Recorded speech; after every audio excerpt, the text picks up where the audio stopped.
Maintenance versus reliability. I like to separate the difference between the two because we oftentimes combine them because maintenance and reliability, well, the reality is typically our teams don't separate them. We don't have the people, the resources, and so we just throw reliability onto maintenance or vice versa.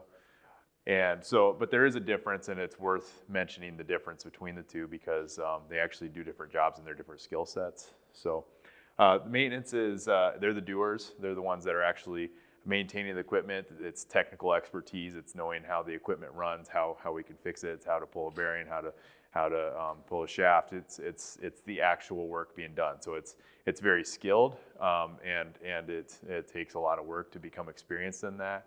But it's the actual action of fixing a piece of equipment. Where reliability is more the science behind equipment and keeping it up and running. The way I look at it is you're studying the running of a piece of equipment. So you're putting in time. You're doing the mathematical equations to figure out how do we keep this piece of equipment running as long as possible.